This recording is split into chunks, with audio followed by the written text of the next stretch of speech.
Ju përshëndes të gjithëve të nderuar teleshikues, mirë se vini sot në MCN Informacion, se çdo ditë tjetër do qëndrojmë së bashku në vijim për rreth 3 orë transmetim të drejtë për drejtë, do të kemi analiza në studio me të ftuarit tanë për tema të ndryshme. E në këtë pjesë të parë të MCN Informacion sot do të flasim për studentët. Javën e ardhshme nis edhe viti i ri universitar dhe një ndër sfidat më të mëdha që hasin studentët është strehimi. Sa e vështirë është sot për studentët që të kenë një dhomë konvikti në Tiranë, ose nga ana tjetër sa e vështirë është edhe akomodimi në shtëpi me qira, pra në banesa private me qira. E për diskutuar në lidhje me këtë, unë kam në studio Kolindo Vjerda nga Qendresa Qytetare. Kolindo, faleminderit që me mua. Faleminderit. Eraldo Beshello, aktivist. Eraldo, faleminderit. Faleminderit e për ftesë. Gjithashtu kam edhe Besart Maçi, student. Besart, faleminderit që me mua në studio. Kolindo, Qendresa Qytetare ka përgatitur një raport pikërisht mbi strehimin e studentëve. Cilat janë gjetjet kryesore të këtij raporti? Në fakt, duke e ditur edhe që kjo do të ishte pikërisht problematika e çdovitshme tashmë, akomodimi i studentëve, jemi fokusuar pikërisht për të kuptuar realisht se si ndryshojnë trendet dhe asynojnë realisht studentët të shkojnë drejt konvikteve për të shfrytzuar ato. Ne e dim shumë mirë që qyteti studenti sot është kthyer edhe një zonë të banuar. Afro 28% e qytetit studenti i cili ka qenë i aksesueshëm i gjithi për studentët, tashmë ne e dim që kemi pallate, kemi objekte të cilat janë privatizuar dhe ndërtuar, gjë e cila i ka humbur identiteti në një farë formë i asaj që në vetvete duhet të ishte një qendër studentore.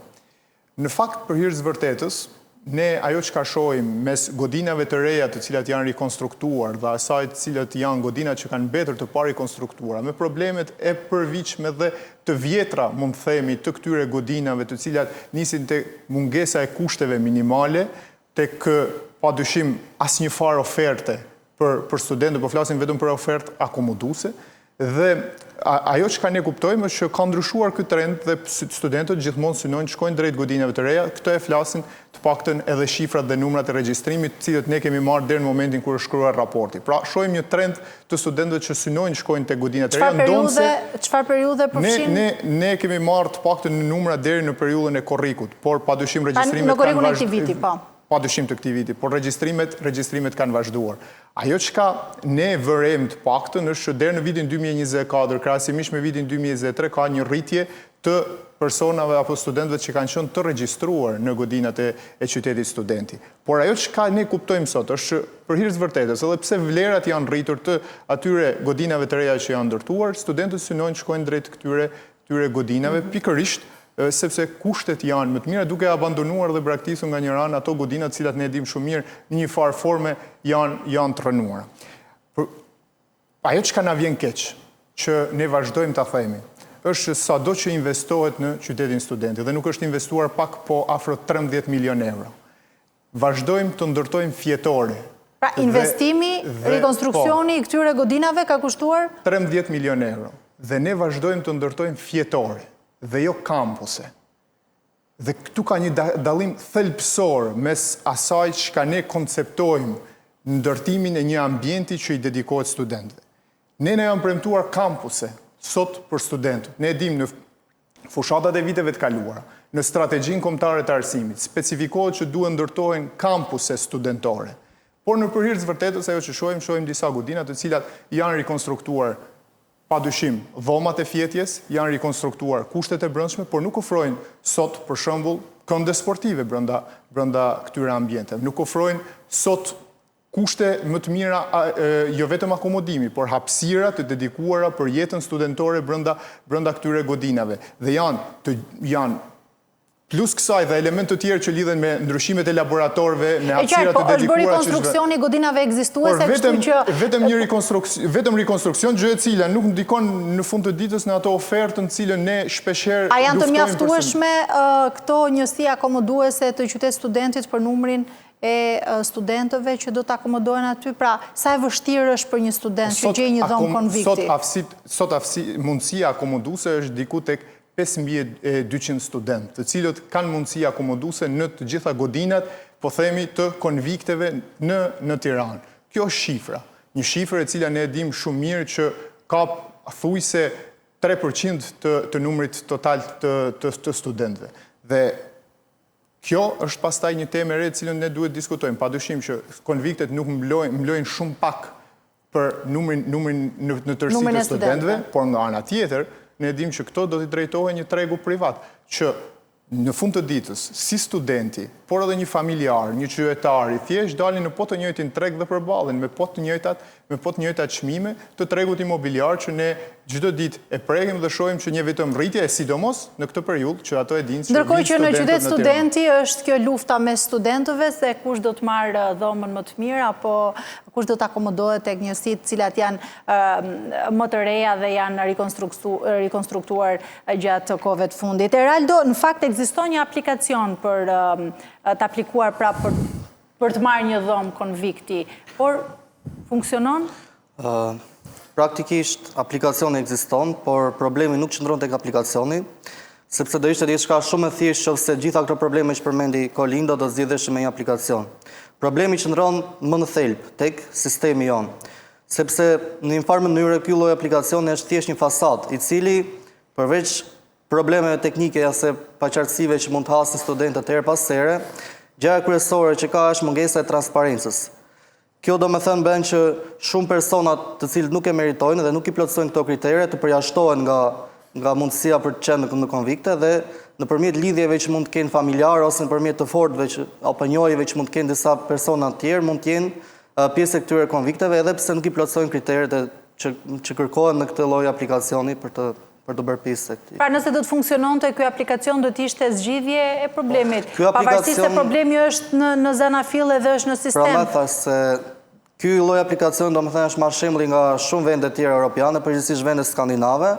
Edhe ato kanë në një farë mënyrë disa vende europiane probleme me numrin e mjaftueshëm të shtrejtërve apo të konvikteve për studentët, por të paktën transparenca është gjë që ndodh 100%, edhe ata shkojnë online në mënyrë online, domethënë mungesën e vendeve dhe nuk kanë as pak dyshim tek sistemi të cilin janë duke aplikuar. Një problematikë cilën ne kemi evidentuar gjatë këtyre ditëve. Për shembull, ne janë raportuar raste të studentëve, të cilat në dhomën e tyre, pasi kanë aplikuar dhe kanë marrë dhomën, kanë patur hapësira boshe.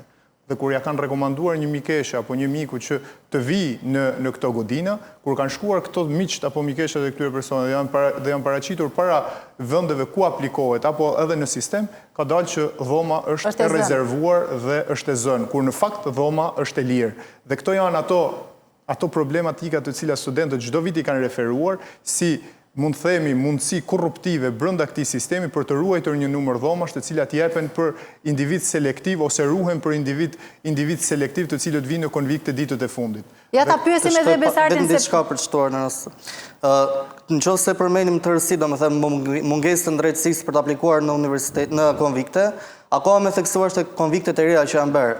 Ajsa mundësia për të marrë një dhomë në këto konvikte, domethënë është nëse nuk përdorën rishfetin ose njohet, është si të dalësh një ditë të bukur me diell edhe të bjerë një valixhe me para nga qielli. Pra me të drejtë nuk e merr dot. Besar, ti je student, ke zgjedhur konviktin apo Jo, unë nuk jetoj në konvikt sepse jetoj në Tiranë, jam këtu, por gjithsesi ti je zëri studentëve sot, kështu që na trego pak sa e vështirë është për një student. Situata që është krijuar në lidhje me akomodimin konvikte, unë mendoj se është thellësisht burokratike. Studenti që vjen nga një qytet tjetër në Tiranë është si thua i shpërndësuar. Institucionet kanë për detyrë të garantojnë një akomodim dhe një jetë me dinjitet për sa kohë është këtu. Në vend që të bëjnë këtë, institucionet kthehen në rentier. Janë bajraktar, si me thonë. Të konë Tiranë janë përhapur shumë Airbnb dhe shumë kush mund të di se si funksionon logjika dhe është e njëjta gjë që këta duhet bëjnë. Të fusin studentët sa më shpejt, t'ja marrin paratë sa më parë. Për këtë arsye ka dalë edhe vendimi i fundit nga drejtoria e konvikteve, i cili i kërkon studentëve që do strohen godina një mandat para dhënie prej 10 muajsh, pa patur mundësi të paguajnë në këste një ose 3 muaj. Pra, një student që merr një dhomë konvikti në qytetin studenti duhet të paguajë 10 muaj para dhënie? 10 muaj para dhënie, bëjnë ca lehtësira të rreshme për studentët cilët me çfarë arsyetimi është kërkuar kjo dhe ka dalë ky vendim? Ky është edhe, si me thonë, kjo është çudia sepse nuk bazohet në asnjë ligj. Ky vendim s'pari është i pa drejt moralisht. Nuk mund t'i kërkosh ti askujt një parapagesë për një kohë kaq gjatë, sepse askush nuk e di çfarë do ndodh në këto 10 muaj. Dhe s'kemi pse të marrim vetëm raste fatkeqe, por dikush do ta ndryshojë, dikush do t'ikë etj. Dhe së dyti është i palishëm. Është i palishëm sepse është financiarisht shtypës. Bien ndesh me Kushtetutën e Republikës së Shqipërisë, i cili duhet i garantoj çdo qytetari arsim. Arsimi është i drejtë themelore, sepse këta bëjnë sikur të jetë privilegj. Arsimi është i drejtë themelore dhe shteti duhet i garantoj studentëve kushtet sociale për të jetuar me dinjitet. Me fjalë është i padrejtë dhe i palishëm dhe Jeni në djeni të këtij vendimi ju, Kolindo? Po patjetër, ato për shembull e kam ndjekur dhe janë afishuar. Çfarë kuptimi ka kjo që një student duhet të paguajë 10 muaj paradhënie? Paradoksi qëndron që sot institucionet të cilat duhet të ofronin politika sociale, si që janë konviktet, pra janë themeli i politikave sociale, sepse shteti ofron ambiente me kosto më të ulta, pikërisht për studentët për t'i ardhur në ndihmë, pikërisht saj shtrese, me kosto më të ulta për të kaluar muajin. Dhe nga ana tjetër ne shohim që konviktet sot kthehen në disa institucione që konkurrojnë tregun privat. Po ta dëgjojmë në tregun privat, thot okazion, ulet çmimi, paguaj një qira më pak nëse ma jep shifrën e plot për gjithë vitin. Kështu thot edhe konvikti, më jep shifrën e plot për gjithë vitin dhe ti do kesh një tarifë më të ulët. Pra, është kjo realisht ajo që ne sot kërkojmë pikërisht nga këto shërbime që duhet të ishin. Pra, ne sot nuk diskutojmë më kushtet, ne sot nuk diskutojmë, ne diskutojmë tarifat, ne diskutojmë mënyrën se si mbledhen këto tarifa. Çfarë sigurie do ky institucion, kur ai e di shumë mirë, nëpërmjet kontratës që nënshkruajnë çdo muaj, studenti do shkojë dhe do e paguajë, sepse kjo është e vetmi arsye. Pra, e vetmi arsye që ti ma vendos një tarifë të plot vjetore, sepse 10 muaj aq është viti akademik, dhe është pikërisht për gjatë gjithë vitit akademik, dhe unë e paguaj për një vit akademik për çfarë? Cila është arsye? Pra, çfarë sigurie do ky institucion nga ana financiare, kur shumë thjesht shkruajmë një kontratë së bashku, dhe padyshim që kontrata nënshkruhet me çdo kënd i cili futet në këtë godinë. Dhe ti në këtë kontratë specifikon që çdo muaj merr mbrapsht pikërisht pagesën. Nëse nuk e merr për disa muaj, ka disa penalitete ku studenti padyshim është i detyruar që t'i zbatojë. Dhe kjo është e thjeshtë. Prandaj njerëzit vendosin marrëdhënie dhe në marrëdhënie përcaktohen mirë edhe kriteret. Por nuk beso, kjo ka qenë 6 muaj, pastaj ka ndryshuar. Pra, çdo vit kanë nxjerrë rregulla të reja, të cilat është e vërtetë që janë të pabazuara, por janë rregulla të brendshme të cilat institucionet i nxjerrin, studentët i kundërshtojnë, por nuk kanë ku t'i referojnë. I keni kundërshtuar ju, Besart? Po, ne një grup studentësh kemi shkuar ditën e hënë dhe ditën e sotme te drejtoria e konvikteve për t'u ballafaquar. Ditën e parë jemi hasur me një arrogancë të madhe, me një mungesë empatie nga si thua në drejtoresha mos gaboj ishte, cila si fillim thoshte që ky vendim është marrë, nuk anullohet, studentët kanë paguar, kanë mundësi, juve flisni kot, e bëni për qëllime të mbrapshta, ndërsa duke kur e pan këmbgulin ton të madhe që nuk bënim kompromise për si thua për të shkëputur nga kërkesa jonë për anullimin e vendimit, kemi shkuar sot dhe jemi ballafaquar edhe me drejtorin e konvikteve. Si thuash, ai bërë një lloj mikpritje më dashamirëse, edhe unë kam përshtypjen që është paksa dyftyrshë kjo, sepse duke na thoshte që ne jemi me studentët dhe do ta anullojmë këtë ligj sa më parë nëse juve bashkëpunoni me ne.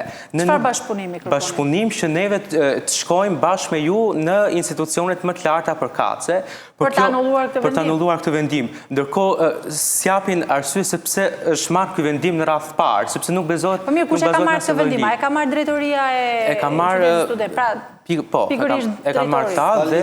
më sipër. E kanë marrë vetë ata vendimin. E kanë marrë ata, por thonë me që është ligj, neve duhet shkojmë më tërë, duhet shkojmë te Bashkia e Tiranës, duhet shkojmë te Ministria e Arsimit. Ti është justifikime.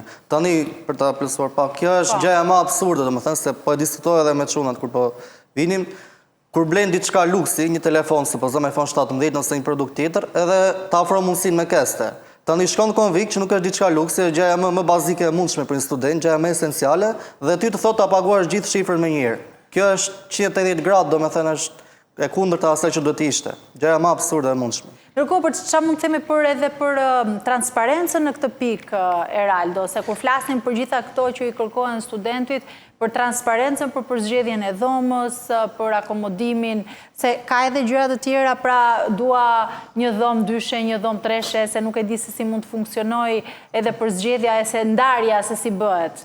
Tani unë e përmenda edhe pak më parë për pjesën e transparencës që pjesa e rishfetit ka funksionuar gjithmonë, po sidomos tani që janë bërë këto konviktet e reja është akoma me theksuar se gjithë duan të shkojnë te konviktet e reja, ndërsa për pjesën e dhomave, domethënë dua dhom dyshe, dua dhom kështu, kjo shihet në thojë si gjë luksi në momentin që arrin të sigurosh atë vendin tek konviktet e reja ose minimumi tek konviktet e vjetra që janë për shfangur tarifat e larta.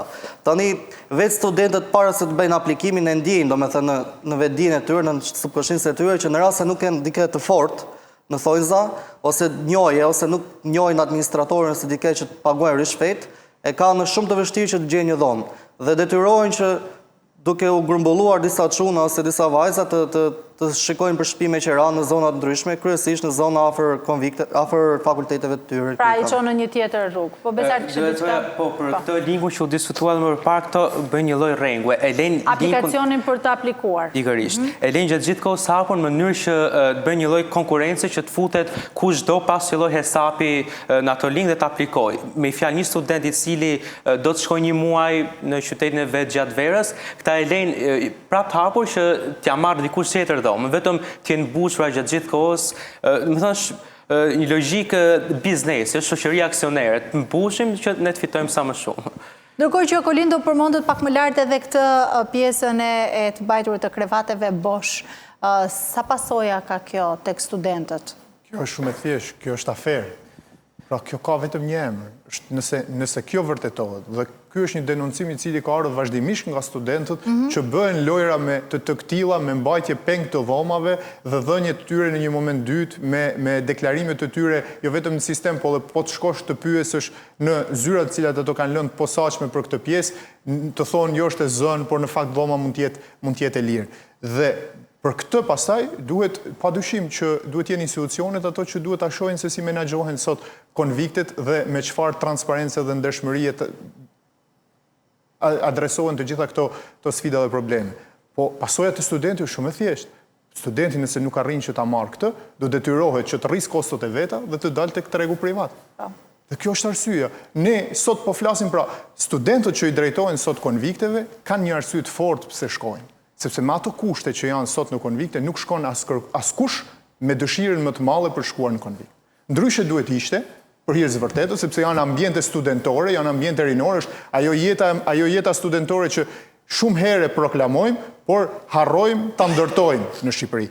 Dhe drejtohen drejt këtij, detyrohen drejtohen drejt këtij tregu privat, i cili është kthyer një egërsirë të madhe, që çdo vit edhe më shumë ne shohim rritje të çmimeve, aq më tepër sidomos në këtë periudhë, po u futa pak mbrëm dhe po shikoja se si kanë lëvizur çmimet me një periudhë të cilën e kam parë përpara vere dhe për hir të vërtetës sot ti nuk gjen një shtëpi e cila është nën 500 euro. Pra është një kosto shumë e madhe për studentët. Po e lë zonën. Pra mund dalësh në periferi dhe mund t'i afrohesh, dhe sa më shumë t'i afrohesh qendrës, aq më shumë rriten edhe çmimet. Dhe këto janë kosto të cilat duhet i përballojnë studentët, duhet i përballojnë pikërisht edhe familjarët e këtyre studentëve. Trefishuar nga 2014 deri në 2024. Se do t'i diskutojmë edhe këto rritjet e çmimeve të banesave me qira që studentët i kanë fatkeqësisht të nevojshme kur nuk gjejnë këtë. Duhet ishim sot ndoshta në kushtet kur duhet të kërkonim aty që edhe Kolindo po thoshte për Eraldo, kushtet. Pra duhet ishin studentët cilët ata duhet protestonin për kushte më të mira, për higjiene, shumë gjëra tjera që ndoshta mungojnë, jo për këtë aferë, le ta themi kështu që funksionon. Në çpik është qyteti studenti sot? Eraldo fillimisht e pastaj do të na e thot Besarti se është edhe më pranë studentëve. Tani unë mund të flas edhe pak nga eksperjenca ime. Kur kam nisur studimet e mia, domethënë kam qëndruar maksimumi 4 ditë, 3 mos gabojmë, në një nga godinë e qytetit studentit dhe nisur nga eksperjenca ime për atë periudhë, po besoj se nuk kanë ndryshuar shumë gjërat edhe tani. Mund të them që dhomat njerë ishin totalisht amortizuara me mobiljet shumë të vjetra që nga koha e komunizmit. Banjat, shumica e banjave nuk ishin, dyert ishin të prishura, do me thënë ujë, kishte mungesë Ne flasim tani edhe për mungesë ujë në zonat caktuara ku janë ambasadat, jo me në qytet studenti që nuk i kushton shumë rëndësi. Pjesa higjienike, interneti, këto as që bëj fjalë, më dhe është gjëra luksoze po t'i shohësh në këndvështrim.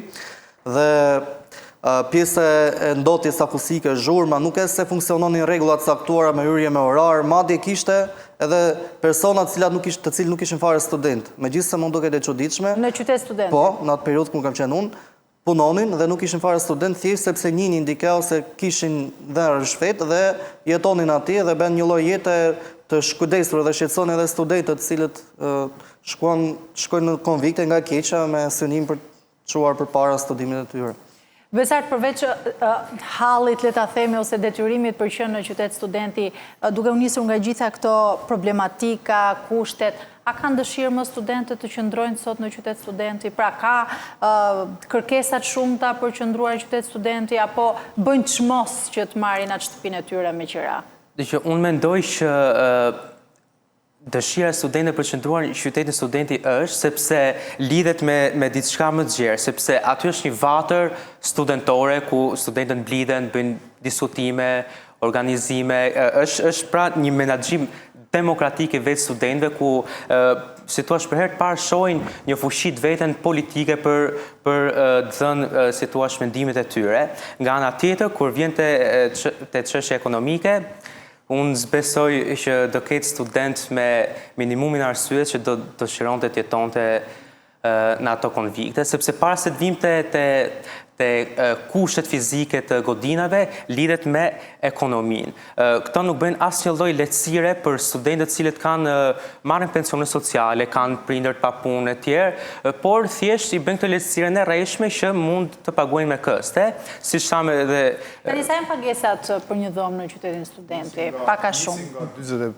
Nisin nga 4.500 lekë të reja dhe 45.000 lekë 45.000 lekë të vjetra dhe shkojnë deri në 100.000 lekë të... Po si bëhet kjo ndarja e që? Po varet sipas godinave dhe po thash ati kualitetit të këtyre godinave. Për të ndalë pak te kostot. Jo, s'ka problem. Thjesht për të ndalë pak te kostot. Nëse e nisim që tek fakti që minimumi kushton 45.000 lekë të vjetra, po themi. Shkojmë në Kosovë, kjo për një student i cili shkon në konvikt dhe ka të mundësuar edhe mencën, ka të mundësuar edhe 2 vakte, paguan vetëm 30 euro në muaj. Dhe nga ana tjetër ka kushte më të mira në qytetin, në zonën në cilën ato të kanë akomoduar pikërisht konviktet e tyre, dhe ofron 2 vakte, të cilat qyteti studenti nuk t'i ofron sot, dhe mencat publike vazhdojnë të jenë një kërkesë e madhe, por që në fakt nuk është marrë seriozisht asnjëherë nga bashkia. Para, po themi, 3 vitesh i kemi dërguar një peticion Bashkisë Tirani, i cili vazhdon sot dhe flen në zyrën e kryetarit, ose ati që do vi, ose ati që iku, nuk ka rëndësi kjo, dhe vazhdon dhe flen një peticion i tillë, i cili ka patur 5.000 firma të mbledhura të studentëve, dhe nga ana tjetër vazhdojmë të kemi një heshtje për sa i takon ofertës e cila është përsëri ofertë e cila shton, mund themi, infrastrukturën, po jo thelbin e ati që duhet ishte për qytetit studenti. Pra, këtë janë kusht, pra vazhdojmë kërkojmë kushte bazike dhe kushte minimale në qytetin studenti. Dhe minimumi që mund të ofrosh është ushqimi për këto student. Dhe përsëri kjo nuk ofrohet, ndonë se paguajnë më shumë thash se Kosova, cilën e kemi këtu fshinj, flasin Shqip edhe atje, edhe këtu flasim Shqip. Por, kur vjen puna tek këto lloj politika, që cilat një farë forme, thash edhe një herë, janë politika sociale dhe i mshoj shumë kësaj, sepse sot në pushtet paktën prej 12 vitesh kemi një parti të majtë, e cila në thelb të saj duhet kishte politikat sociale. Gjë të cilën mendoj që nga 2013 dhe deri më sot ato nuk i ka. Dhe njëra prej tyre janë studentë që është... Po është kryesorja, janë më bazike. Janë më bazike. Për Aldo. Problemi mendoj unë, domethënë, është këtu në Shqipëri përgjithsisht i shohin studentës si një barë dhe jo si një investim, domethënë shteti, shoqëria, sepse do mbaroj universitetin, studenti do hyjë në tregun e punës dhe do paguaj taksa, do kontribuoj për pensione, do kontribuoj. Ndryshe nga vendet e tjera, përgjithsisht në Europë dhe në Perëndim, ku për studentët, edhe në momentin që nuk ka dhoma të mjaftueshme për gjithë studentët, se normale nga që ka shumë student, ata shtetet gjenë zgjidhje të tjera duke bërë partneritete publike e private dhe duke u vendosur kushte këtyre konvikteve, në thonjza që mund të jenë edhe private edhe shtetërore njëkohësisht, që për studentët caktuar që kanë të ardhur të ulta, të kenë falas, një kuotë të caktuar, dhe pjesa e tij të pagojnë me çmime të ulta. Plus kanë edhe menca të përfshira dhe me çmime simbolike, domethënë që nuk i vrasin shumë nga gjendja ekonomike. Mbështetje për studentët, po Besar. Do të parasysh diçka, sepse ne flasim si fillim për qirat e shtrenjta, por një studenti që të jeton konvikt, vetëm që të vinë në Tiranë, i duhen minimalisht 1 milion lekë të vjetra, që ta nisë jetesën. Imagjino më vonë për vazhdimsi për ushqimin, për veshmbathjet, për kënaqësi. Po thua për jetesa në qytet studenti? Në qytet studenti, po i duhen 1 milion lekë të vjetra, i duhen mandat pagesa për 10 muaj dhe për kushtet e tjera minimale. Sa harxhon një student në muaj, mesatarisht po themi? Ne dim që studenti shqiptar nuk është vetëm student, është edhe klasë punëtore, detyrohet të punojë për të përmbushur kushtet e veta, sepse sigurisht institucionet... Flasim për një student i cili mbështetet nga familja, mbajt nga familja, pra vjen, jeton në qytet studenti, shkollohet. Sa buxheti duhet për ta mbajtur vete një muaj? Unë si fillim këtë lloj kategorie do ta quaj minorancë. Shumica e studentëve besoj që punojnë, i detyrohen të punojnë. Janë të detyruar, po. Dhe kjo... Pavarësisht se janë të detyruar të punojnë, kosto kanë edhe ato. Pa dyshim që kanë kosto. Dhe mund t'i kostojmë edhe ato, pra shpenzimet që mund të ketë sot një student, pavarësisht punon apo jo, arrin shifrën e cila, mund të them, mesatarja mund të jetë 450 deri në 500 euro. Kjo është mesatarja, po duke futur kostot e akomodimit, kostot e ushqyerjes, edhe të shkollës nga ana tjetër, dhe pastaj edhe shpenzimet e veta personale. Kjo mund të jetë një mesatare. Pastaj varion padyshim nga shpenzimet personale të çdo individi, por nëse ne arrim ta përllogarisim në një farë forme, pastaj mund të themi këtë që një pjesë e mirë detyrohen të punojnë, kjo është masat e vërtet dhe mund të themi gjitha statistikat e viteve të fundit të cilat e kanë matur, këtë tregojnë që pjesa më e madhe e studentëve arrin që detyrohen të paktën që të kenë dhe të marrin një punë për të mbuluar një pjesë mirë të këtyre kostove. Dhe kjo krijon pasiguri dhe ankth të mëdha të studentit, dhe këto janë dhe arsyet sepse universiteti ose jeta studentore është në krizë, sepse ka kthyer universitetin praktikisht një treg edukimi, ku ai që ka më shumë para mund të shkollohet dhe jo ai që është me zolti apo me jafte. Po shiko, cila është jeta studentore kur një student duhet shkojë në punë, dhe punën e dim shumë mirë që pjesa më e madhe e punëve janë me kohë të plotë, sepse ne nuk e joshim këtë tregun part-time, i cili duhet kishte orë të kufizuara për student dhe për kategoritë caktuar, dhe i detyrojmë student që duhet punojnë një lloj si gjithë të tjerët. Nga ana tjetër studenti duhet shkojë edhe në mësim të paraqitet, që shpeshherë një pjesë të orëve detyrohet që t'i lë për shkak se duhet mbajë edhe punën, po duhet vazhdoj edhe shkollën, dhe kaq është dita. Cila është jeta? Ka raste kur shkollat të zgjatet më shumë dhe kostot shtohen akoma më shumë. Dhe cila është jeta studentore në këtë rast? Pra çfarë i ofrohet përtej të shkuarit në shkollë dhe në punë? Ai thot mezi pres ta përfundoj se jam. Prandaj realisht është në krizë jeta studentore, sepse është e varfër. Sepse sot është e varfër në aspektin e ofertës dhe mundësive, sepse nuk ofron sot nga njëra anë dhe student nuk kanë mundësi që të ndjekin një jetë studentore. Pasi tham pjesa më e madhe punon. Ato të cilët mund të kenë mundësi që ta zhvillojnë ndoshta një jetë studentore, pastaj edhe mundësitë si zhvillohet jeta studentore në shkollë? Duke zhvilluar qytetin studenti, duke ofruar më shumë. Çfarë do të thotë jetë studentore? Pra çfarë percepton të ketë aktivitete, studentët të grupohen sipas fushave të tyre të interesit, të ketë në qytetin studenti, të ketë, mund të themi, klube të ndryshme, të tipeve të ndryshme, ku studentët edhe pas mbarimit të shkollës, pikërisht në godinat e qytetit studenti, të kenë dhe të zhvillojnë ato të cilët ato dihen më mirë apo zhvillojnë më mirë. Ka ndonjë gjë të tillë sot në qytetin studenti? Universiteti nuk është vetëm si thuash një hapësirë ku ti zhvillohesh intelektualisht, por zhvillon hapësira sociale, me fjalë, zhvillon mendimin kritik, ndërkohë që një student e ka të pamundur ta bëjë këtë, sepse kritika, organizimi social kërkon edhe më shumë kohë jashtë orëve të mësimit. Ndërkohë që jashtë orëve të mësimit, studenti duhet t'i përmbush në punë, në detyra tjera për garantuar jetën e vetë. Pra nuk ka më jetë studentore. Eraldo? Si bëhet fjalë për jetë studentore, madje është një jetë shumë e vështirë edhe se dikush është në tregun e punës, sepse për është fakti që i duhet të përballet me të njëjtin çmim banesash dhe çmime shtira duke nisur nga çmimet të ushqimit e me radhë, duhet të bëj përveç punës, duhet të bëj edhe procesin studimi që është diçka ekstra. E qartë. Mirë, ne do ta vijojmë bisedën vetëm pas pak, kemi një hapësirë shumë shkurtër publicitare. Rikthehemi sërish.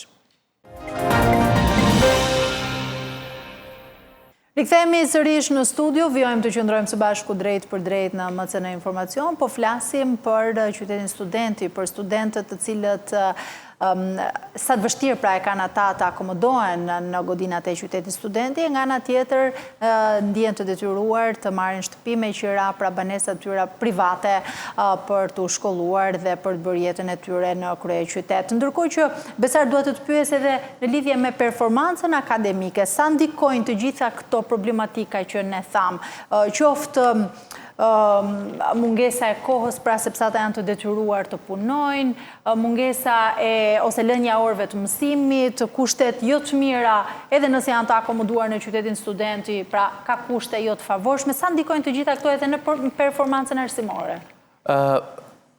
Pa dyshim që duket rezultati i dobët dhe si thuash i ngadalt në nxënjen e mësimdhënies, por ne si shoqëri kemi jetë mirë. Ne duke qenë se shteti nuk ekziston dhe nuk na ndihmon, kemi solidaritet me njëri tjetrin dhe kjo ndodh po ashtu edhe midis studentëve dhe pedagogëve.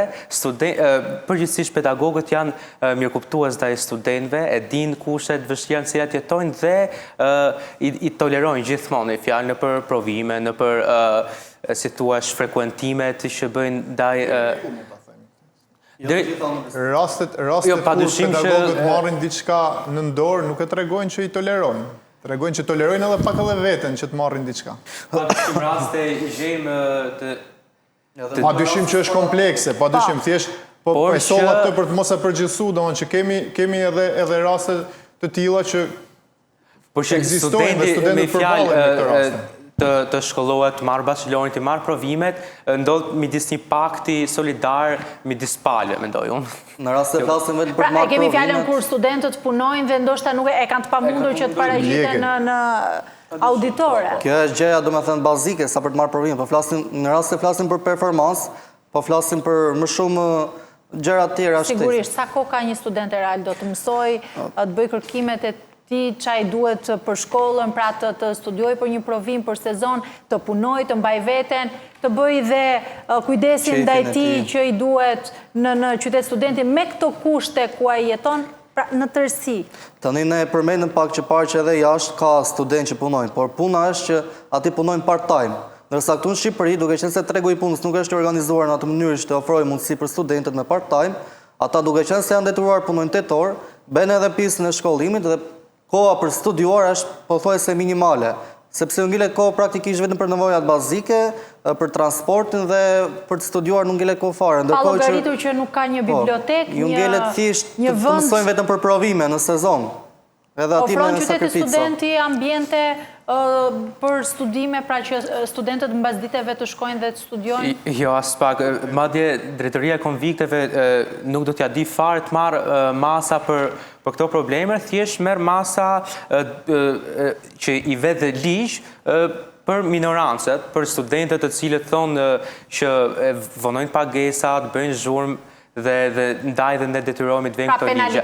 Penalitetet vetëm për t'ja vështirësuar jetën studentëve, për t'ja bërë më të lehtë, nuk ekziston asnjë. Në Maqedoni për shembull, ambiente ku studentët mund të shkonin për të studiuar ishin të hapura 24 orë. Dhe përsëri është një vend cilin e kemi pra brenda kampuseve universitare? Po, ishte ambient publik ku studentët mund të shkonin të studionin dhe ishte i hapur 24 orë dhe studentët mund të aksesonin atë në çfarë do lloj momenti që donin, po ishte specifik vetëm për të studiuar, pra për studentët. Ajo që ne sot duhet kuptojmë është fakti që mund të bëjmë thjesht një llogaritje thjesht me veten. Po të marrim veten dhe të themi ne duhet shkojmë në punë dhe duhet i përkushtohemi punës, në një farë forme kjo kërkon një impenjim qoftë psikologjik, qoftë edhe fizik, duhet shkojmë në shkollë dhe të ndjekim orët e mësimit dhe pastaj në kohën e mbetur, e cila është realisht e kufizuar, duhet i krijojmë kohë edhe vetes për të pushuar, por duhet i krijojmë nga ana tjetër kohë edhe vetes për të mësuar. Dhe si ja del me këtë? Si mund të arrijë sot një student që ta menaxhojë kohën që nga ana tjetër dhe të studiojë dhe të punojë dhe të ketë rezultate shumë të mira, dhe është e vështirë dhe është e pamundur. Por, padyshim, nuk dua që të justifikoj në këtë lloj forme studentët, sepse ka dhe raste padyshim që ne i dim shumë mirë që edhe punojnë, por edhe arrin të kenë rezultate të mira, por kjo nuk duhet, për këtë ndërhyn shteti. Për çfarë është shteti në fund ditës? Shteti është që të krijojë, padyshim.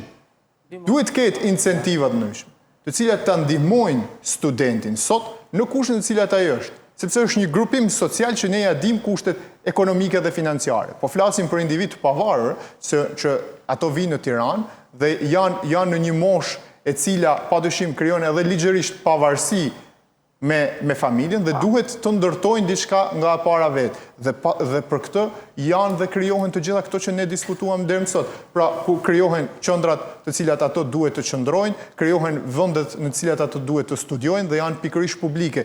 Janë disa gjëra të cilat ne sot i diskutojmë akoma mes asaj që duhet apo nuk duhet dhe vendet të tjera, këto tashmë i kanë të mirëqëna. Dhe janë disa gjëra të cilat janë të mirëqëna që duhet janë gjëra bazike, tha Eraldo, edhe në fakt është e vërtetë. Kur flasim për këtë, Eraldo, se Kolindo tha në fillim, sipas raportit të tyre, që numri i atyre që kërkojnë për qytetin studentit, paktën deri në muajin korrik, është vrejtur një rënje. Ndikojnë të gjitha këto, pra qoftë edhe tek mosbesueshmëria për ta gjetur atë dhomën, transparenca, e gjitha këto me radhë? Pikërisht, pra kjo është pika kryesore, mungesa e transparencës, sepse pjesa më e madhe studentëve janë normalisht interesuar për qenë në qytet studenti, për shkak edhe të kushteve ekonomike, sepse domosdoshmë qytet studenti do të verë më pak kostove të jetës sa në shtëpi me qira. Puna është se ata ka një rënje të interesit, jo sepse nuk janë të interesuar për të shkuar atje, por sepse nuk kanë besim tek transparenca. Ata mund ta mendojnë thjesht një aplikim të kod, i cili nuk do sjellë asnjë rezultat. Për këtë arsye thon pse ta aplikoj kod, më mirë po filloj punën për të kërkuar shtëpi me qira edhe janë edhe kushtet. Ne duhet ta kuptojmë këtë për shembull. Vëm veten dhe të shkojmë të jetojmë në një ambient që Eraldo ja tha e kam provuar vetë dhe janë kushte realisht skandaloze. Tani ne flasim edhe për dinjitet njerëzor në fund ditës. Pra sa do të jesh student, sa do të mundohesh që kërkesat e tua duhet të jenë ndoshta një farë forme minimaliste dhe mund t'i shmangësh një farë për shkak edhe të aktivitetit që ti bën gjatë ditës dhe energjisë që ke se je i ri akoma, të cilat kanë qenë justifikime nëse ne i dim krahasimet që na bëjnë brezat më përpara që thonë edhe ne kemi kaluar vështirësi, por kjo nuk do të thotë që vështirësi duhet t'i kalojnë gjithë dhe të përsëriten, sepse pra aty kuptohet avancimi nëse ne kemi evolimi brezave. Po padyshim, nëse ne kemi ecur para apo jo, që ne të mos kalojmë vështirësitë të cilat kanë kaluar breza më parë. Dhe për hir të vërtetës është për të ardhur këtë që të njëjtën godin të fle prindi dhe fëmia. Kjo është regres, ky është realiteti i cilin e kanë provuar studentët sot, e kanë provuar edhe brezi i prindërve të tyre. Po e provojnë ende sot. Padyshim që po e provojnë ende sot. Dhe ne quajmë luks që na janë rikonstruktuar disa godina brenda qytetit. Dhe që bëhet një luftë e madhe për t'i marrë dhomat në ato godina. Dhe nëse ne kujtojmë, se prandaj e nisat e dinjiteti njerëzor. Në vitin e kaluar ne këtu jemi mbledhur, nëse e mbani mend, për ato çelësat që ju hollën studentëve, për ato veshjet tek Universiteti i Mjekësisë, pra uniformat e mjekëve të rinj të cilat ju hollën atyre, dhe sot ne vim dhe flasim këtu për diçka tjetër, e cila është po përsëri grumbullim studentësh të cilët mësojnë një godinë për të arritur për të marrë vetëm për të marrë çelësat dhe për të siguruar një krevat ku ato mund të flenë. Pra loja sot dhe kërkesat studentore kanë përfunduar tek një krevat. Sot ato duan një krevat, ku të akomodohen. Pra janë kaq minimaliste dhe ajo çfarë duhet bëjnë studentët? Ajo çka më shqetëson sot është reagimi i studentëve. Unë sot do doja paktën si i ri vetë, besoj edhe kolegë cilët janë të rinj, student, duhet sot të reagojnë. Kjo nuk është klishe. Sepse problemin e shpeshere e lidhi me veten, kur nuk na prek ne, nuk na shqetëson. Një pjesë e tyre mund të kenë dy të ardhura më tepër, sigurojnë një shtëpi me qira me 3-4 shok, mund të kenë 2-3 njohje dhe marrin një hyrje më të mirë dhe arrin që ta shmangin problematikën. Por ato cilët sot përballen me problematikën janë të pafuqishëm sepse qëndrojnë ashtu të veçuar dhe pakic. Por nëse studentët ne e dim shumë mirë në 90-ën për çfarë reaguan dhe shpeshherë ngjajnë klishe, por duhet ta kujtojmë që në 90-ën protestat nisën sepse s'kishte kushte në qytetin studenti. Sot studentët në Serbi po qohen dhe po reagojnë pikërisht për kushte më të mira dhe pastaj për edhe më shumë, dhe ajo çka ne sot na shqetëson të paktën tek studentët shqiptarë është që në një farë formë janë zhgënjur që pas protestës së studentëve me rezultatin që morën në krahasimisht me atë që ofroi qeveria dhe çfarë morën më pas, dhe shoh një zhgënjim total të studentët dhe pa shpresë në aspektin që pse duhet ngrihem unë sot, sepse realisht asgjë nuk do marr nuk do të ndryshojë asgjë. Mund të marr kosto aq më tepër nga ana e pedagogëve edhe nga ana e institucioneve. Pra mund të ndëshkohesh, besar kanë menduar studentët për diçka të tillë, pra keni menduar të organizoheni ose a keni ndonjë plan? Mendoj se përdore fjalën më duar shpar kur thej që studentët kanë mungesë besimi ndaj institucioneve. Kjo mungesë besimi vjen sigurisht për shkaqe objektive të shkuarën. Unë mendoj që studentët duhet të kenë tashmë besim të njëri tjetri, duhet të kenë besim që organizimi do sjellë ndryshime reale shoqërore, sepse ka duhet të kenë besim tek drejtat e tyre në fund ditës. Pra, padyshim se s'po kërkojnë as mëshirë as kompromis, po kërkojnë drejta themelore që ja ka garantuar kushtetuta. Përsa i përket planeve tona për organizim, ne jemi një grup vendosur, jo të vogël studentësh, të cilët do ngrejmë zërin ton për të kërkuar drejtat tona, jo vetëm për gjatë gjithë viti, por për sa të kohë, si me thënë, do kemi jetë studentore.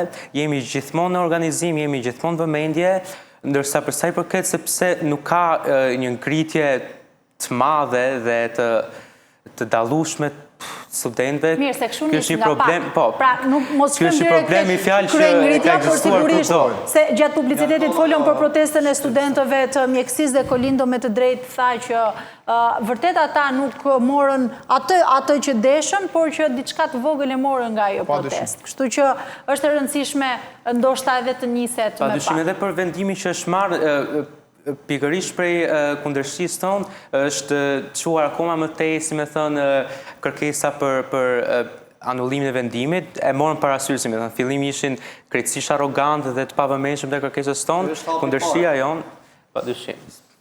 Eraldo, ndërkohë që flasim për kushte, flasim për vështirësi për ta marrë atë dhomë, pra edhe me ato kushte dhe prapë është vështirësi për ta marrë atë dhomë qytet studenti, se është shumë e dhimbshme kur e thua dhe të gjithë drejtohen më pas tek shtëpitë me qira. Ne e dim shumë mirë se si ka shkuar tregu i banesave me qira në Tiranë, kryesisht në sezonet kur vinë studentët, cilat janë zonat më të kërkuara për studentët. Sa të mundur e kanë vërtet familjet me të ardhura mesatare për të përballuar një jetesë, pra për fëmijën e tyre në një shtëpi me qira? Tani, zonat më të preferuar janë zonat cilat janë më afër fakulteteve të tyre, për shembull ata që janë të Fakulteti Ekonomisë, Qytet Studenti, përgjithsisht Alidemi, Don Bosco, Fresku, por këto zona, për shkak edhe që janë afër fakulteteve, përgjithsisht kanë edhe çmime pak më të larta se periferia, çmime që variojnë nga 450 deri në 600 euro për shtëpi 1+1, 2+1, madje edhe një garzonier nuk mund ta gjesh më pak se 200, 250 apo 300 euro, do me thënë që tek dhomë 300 euro. Kështu që në këtë kontekst, edhe familjarët e kanë parë si një lloj sakrifice për një periudhë të caktuar derisa të nxjerrin fëmijët e tyre me shkollë, për shkak se ata vetë janë detyruar të heqin dorë nga gjëra të tyre, do me thënë nga kënaqësi, ose edhe nga gjëra bazike të tyre, ndoshta edhe nuk kanë neglizhuar shëndetin e tyre, apo qefet e tyre, apo dëshirat e tyre për ndjekur fëmijët. Sigurisht. Besar, ti je shumë afër studentëve, sa të palumtur, le të themi, janë ata në këtë përditshmërinë e tyre, sa të vështirë kanë t'ia dalin deri në fund një muaj në shtëpi me qira, me të ngrënë, me të pirë, me gjitha shpenzimet që i duhen në shkollë. Unë shoh një ankth të madh te studenti mesatar, sepse pavarësisht se bën gjithë këto sakrifica për të shkolluar, në fund ja mendon që ndoshta kjo sakrifica nuk do mvlej, do marr një diplomë, do mbetem mes katër rrugëve, sa i përket qirave, studentët cilët nuk gjenë, si me thënë, hapësirë në qytetit studenti, nuk gjenë do të hapësirë asë në qendër të Tiranës, sepse qendër Tiranës një gazonjere 1+1, që edhe aty mungojnë kushte si për shembull ujë, apo me thonë, groja, dritat e tjere, do të detyrohen të gjenë një shtëpi me qira në periferi. Por që vlen shërin periferi, sepse ai prandaj ka ardhur nga qyteti tjetër, që të ketë fakultetin e transportit pastaj se do të paguajë që ta ketë fakultetin sa më afër, por duhet prapë përballet me vështirësi si urbani që vonohet, trafiku i tmerrshëm në Tiranë. Diçka pozitive që duhet ta themi është që të paktën studentët abonenë marrin tashmë falas.